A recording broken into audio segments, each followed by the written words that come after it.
it's such a weird thing having love for your parents. It's like, bruh, they're so triggering, but you love them at the same time, you know? Anyway, yeah, especially now, like, I feel like I have such, I don't know about strong beliefs, but like I wanna build something in my life, I guess. I wanna build something in society, I wanna change things. I wanna change my own life to begin with, I wanna change other people's lives as well.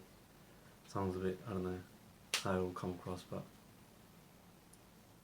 it's interesting living in the house and like, you know, I don't know how everyone else's relationship is with their parents, but my parents pretty much all they do is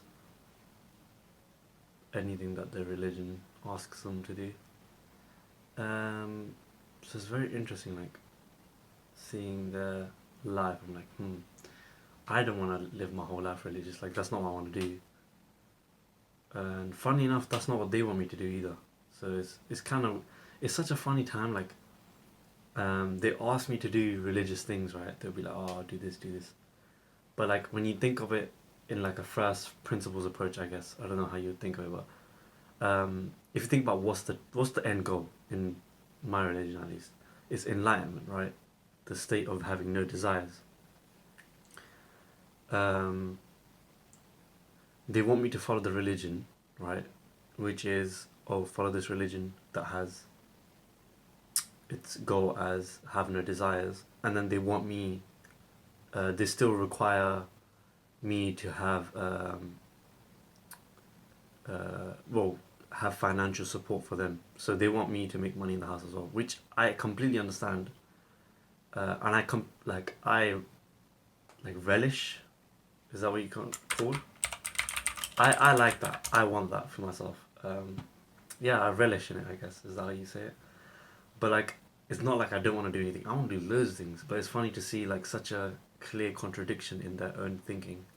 Like they want me to follow this religion. They want me to adhere to this religion. Oh, um, especially recently because of like they've been religious and thus because of the religion vegetarian the whole life, and I've been vegetarian my whole life for 22 years, and I recently just made a huge mental shift, not a physical shift yet as much as mental, huge mental change of being open to eat meat. And actually I've tried it a couple times, tried steak, turkey, some eggs and stuff, which has been amazing, surprisingly, or unsurprisingly, depends on how you think about it, I guess. But for me, unsurprisingly, after I changed my mind, my mindset change was probably the biggest thing. Like it was so, like I was okay, we're back. Yeah, so I made a change in my diet, and that was a belief I really held quite strongly. So it's been quite weird. It's been quite weird. That's another thing actually. I want to start eating meat, and like it's expensive to, meal, just buy meal preps outside, and have that my permanent source of food, I guess. Permanent source of nutrition. I don't know what the correct language is here. Yeah, man, it's expensive. So I can't even live in this house, even wanting to do all the things I want to do, and it's just old behavior patterns that I don't really want to like replicate. But yeah, it's interesting. Like they still have financial ties and all that stuff, and they're still seeking enlightenment, which is weird. Like I don't think I. It took me a couple of years of investigation to kind of figure this out, and it's like I don't know. I feel like I don't know how they don't see it. It's so weird. They still follow tradition. They still follow a lot of things. I don't think they've advanced as much as you would imagine they would. Um, but yeah, it's weird. It's weird as well. Me like having learned so much in my life, like so far, I feel like I've learned so much. Especially recently, actually, like learning about female nature, red pill theory, whatever you want to call it. I guess. What else is the words for it? Red pill, unplugging from the matrix. I don't know what you want to call it. All the Andrew Tate stuff, all the roller. Well, to be honest, Rollo Tomasi was really the biggest, biggest reason for it. I guess. Yeah, he's the best explainer. Um, but anyway, like I feel like I've learned so much, and I know so much, yet I know so little. It's so weird. It's like, like from where I started, like as a kid, I feel like I know like so much more, and I feel like I'm so much smarter, wiser, and like I feel like I've barely scratched the surface of my own life, let alone like what there is to do in like for society. Like like even though I've been going to the gym for 5 years, just done jiu-jitsu, started with FP, like only like I don't think like until I move to another country with a lot of sun I'll be able to practice a lot of the FP principles. And jiu-jitsu I'm not really practicing, I'm not really training as much as I am now, or as much as I nearly as much as I want to because of my injuries and because of the FP stuff, trying to figure that out. And I haven't even started eating how I want to eat, like theoretically, like grass-fed meat and fruit, little vegetables and dairy and shit.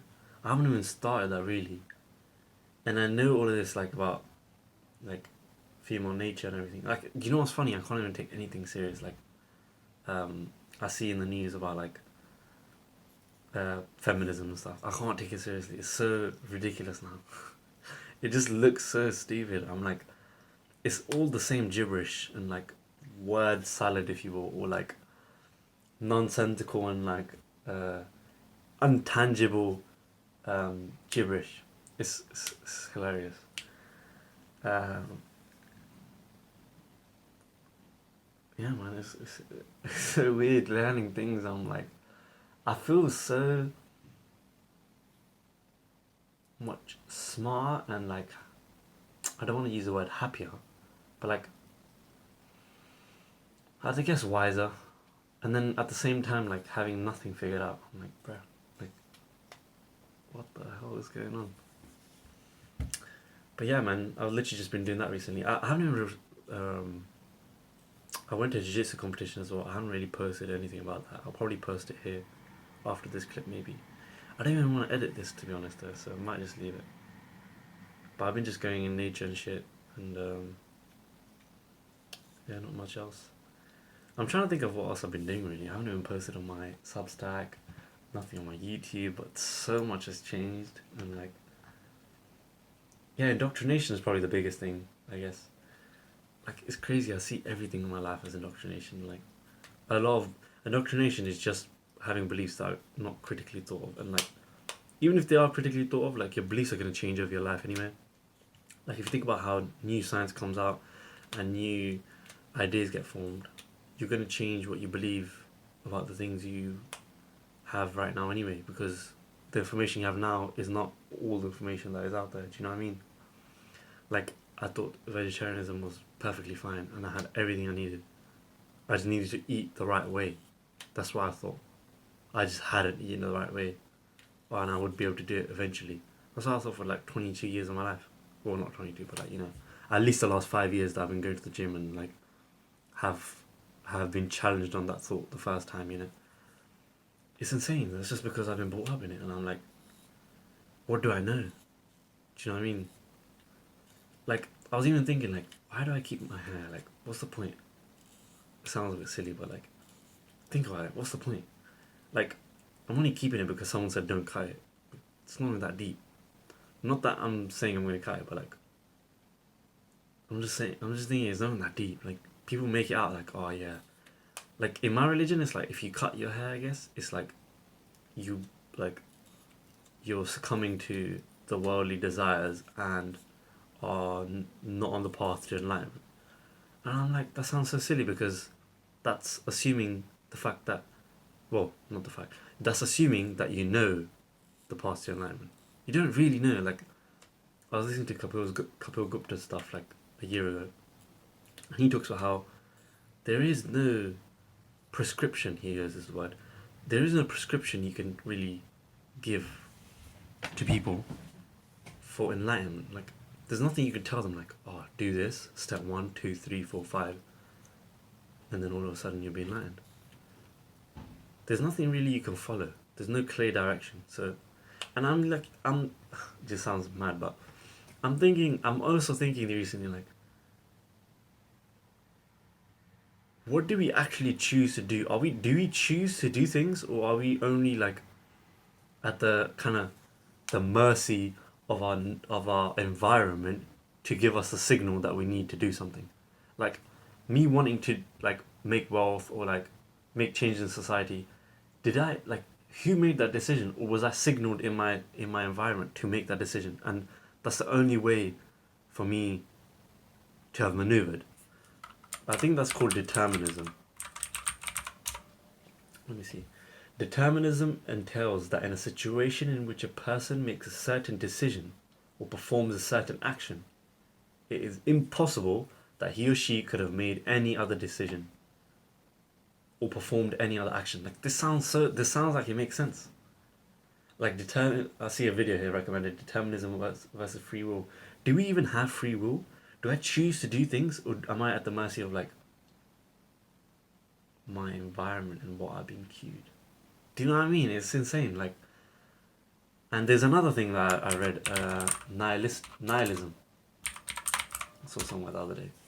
Nihilism is a philosophy or family of views within philosophy that rejects generally accepted or fundamental aspects of human existence, such as objective truths, knowledge, morality, values, or meaning. Okay, I don't know about that. I do think there's objective truth. I mean, there's knowledge in like how we approach the objective truth. Morality I think is like something your environment gives you. Like it can change.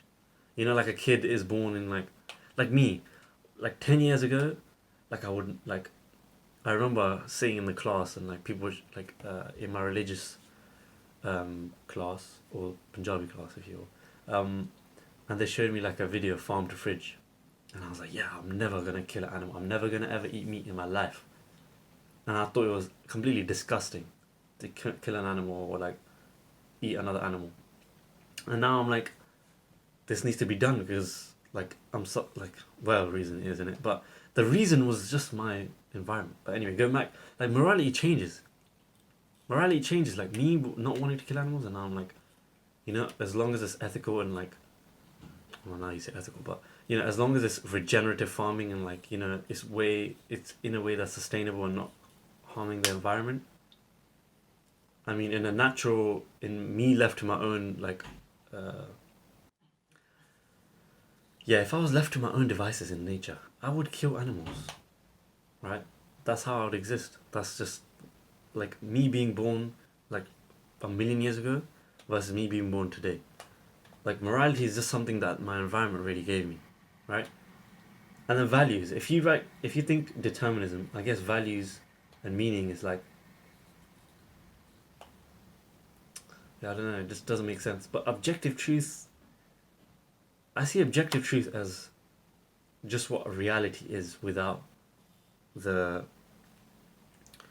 the interpretation of the mind. You know, like yeah, like if you listen to Krishnamurti stuff or Osho stuff, like I see objective truth as just, I guess you can't really describe it, right? That's the thing. But I see objective truth as, I guess, what you see when you're enlightened. Is that what it is? Like I see objective truth as seeing reality for what it is without the interception or without the mind intercepting your the feedback you see in your eyes. So for example, like this right here, yeah. Like I can't look at this without thinking this is a glass bottle with water in it. And this is how you open it, and you know all the characteristics. This is how it sounds. This is how it feels. I can't stop myself thinking, right? But if I was to somehow look at this without me interpreting how I interact with this bottle and how in my past I've interacted with this bottle, and I expect this in the future to, like how I expect to be interacting with this in the future, like without all those thoughts, that all the commentary in my head, if I can't look at this and just look at it how it is, I've got to say this is a bottle. In my head, I don't, even if I don't say it's a bottle, I've got to expect, like I expect this to feel how it feels in my hand. I don't know. It's weird to describe, but like I can't even look at a tree without saying that's a tree. And I think that like without the mind's commentary is when you see objective truth really. But I guess that's like what people talk about when they say like they went on a psychedelic trip, I guess, or like I think that's what they talk about when they talk about enlightenment. But yeah, I see so much things in nihilism versus existentialism versus absurdism. I need to read all this stuff, but sometimes it just doesn't make sense, you know? Like, this only makes sense after I've lived my life and I go and I look back at this. I'm like, this thing makes sense. Like, without living my life, like, I can read all day and I feel like I won't get anywhere. Like, I can read every philosophy and everything makes sense. Do you know what I mean? That's what I do really like about, like, Osho and Krishnamurti stuff. And even, like, some of the stuff in my own religion, but it's just so heavily misinterpreted by this thing again, the brain, like how it's interpreted everything, like you should do this, you know, prescriptionizing everything. It's like they took away the essence of it. The first principles are enlightenment, right? You know, losing your ego, right? Which is your thoughts. All your thoughts are your ego. You know, the thought that like I want to record this right now, I want to post it on YouTube, or I'm gonna go to sleep, or I'm gonna go shower. Like how I relate to everything through me, right? Everything is around me. I imagine like, oh, I need to go talk to my parents. I have my ball, my room, my table, my computer, my monitor right here. Everything relates to my being, right? I think that's what ego is, right? So the end of the ego is what they say is enlightenment. But by definition, if the end of ego is enlightenment, and my ego, my brain, is what has interpreted this information, by definition, I can't trust this information that my brain has. Do you know what I mean? What I'm trying to say? Or am I going in circles? Like when I read, when the what I'm trying to say is when someone's read or listened to the workings of an enlightened person, they are not enlightened, and thus every interpretation they have of the enlightened person's message is wrong because they are operating out of their ego instead of operating through objective truth. In other words, you can't prescriptionize everything and you can't reverse engineer things. You can't reverse engineer enlightenment. You just can't. Don't know why. That's just nature, I guess. That's just the way it is. I don't choose. What is it? Don't shoot the messenger, innit?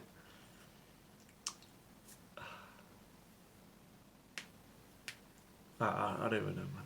Like it's so incredible to me though. It's like, if that's the case, and like it does make sense to me. Yeah? If this is the case, right? Like, if there's no prescription to follow to get to enlightenment, what's the point of religion? I can't see like other religions that aren't like based on enlightenment. I mean, I completely don't really understand that. Like, it's like doesn't make sense to me at all. Um, like, but I don't. But then, yeah, but that like the society. I should probably stop opening that. I think it's taking my mic. Um,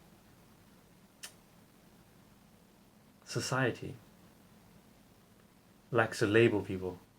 Like if I say, "Oh, I don't agree with most religions," people are gonna think I'm atheist or agnostic, or. But I don't agree with it. I don't agree with like the definition of it, and I don't agree with the people that like follow it.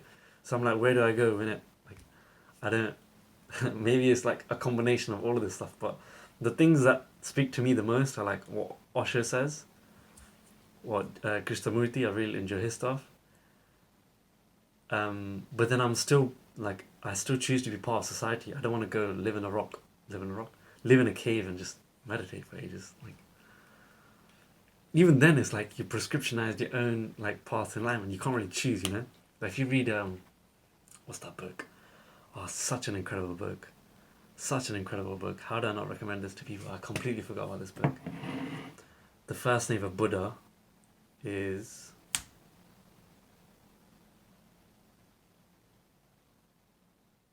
Damn, harmony.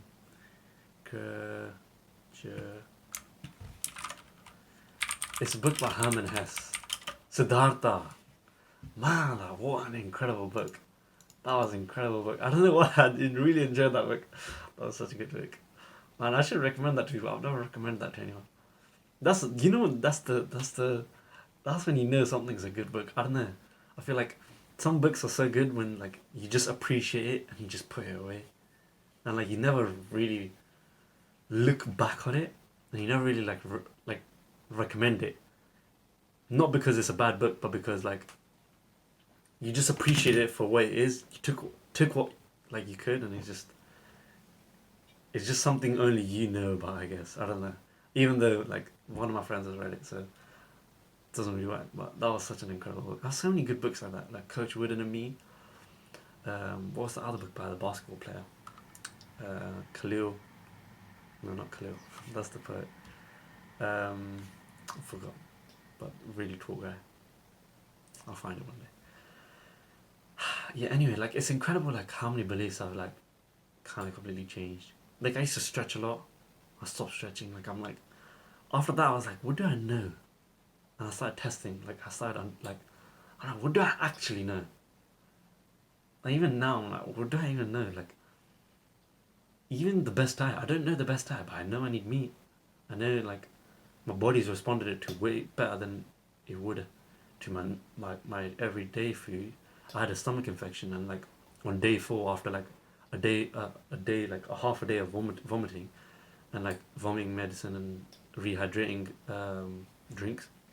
Like on the fifth day when I could barely eat anything except for like rice and tomatoes and potatoes, I went and ate a steak, and I digested that like incredibly well compared to all the stuff that I've eaten in my regular diet. So it was pretty weird. It's pretty incredible. I was surprised. But anyway, I think it's getting late. I need to be up early. I need to shower as well to go to work. But yeah, man, I still need to talk about some of the feminism stuff, I guess. That's such an incredible topic, man. Such an incredible topic. I can't believe, like, what it's taught me. It's incredible. Like, what I've learned in the last 6 months and how my life's changed. Even the last year, bro. I didn't even do jiu-jitsu. Like, in 2021, early 2021, I didn't do jiu-jitsu. I didn't do FP. I didn't know about, like, modern feminism and its agenda.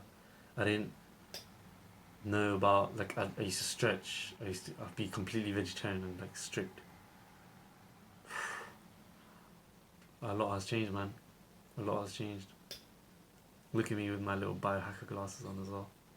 I must look very funny. Yeah, man. I'm gonna call it a day. I don't even know if anyone listens gonna listen to this stuff, but I need to stop posting stuff just because I think I'm gonna get views or something.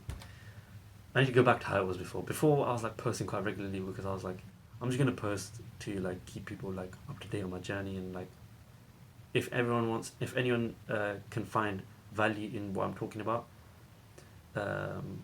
it should prove useful to at least like one person.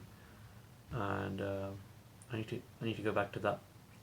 I think I got caught up in all the dopamine that came from people messaging me, which was the weird thing. Like a lot of people responded very very well to like everything I posted.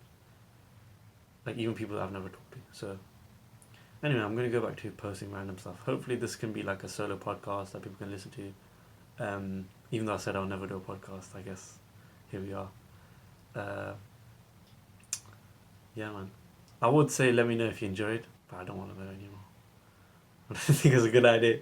I think I just post. If someone enjoys it, they can talk to me in real life. They can tell me what they enjoyed, or they can tell me what they didn't enjoy, or they can just shut up and just listen and just I don't know. Anyway, see you later.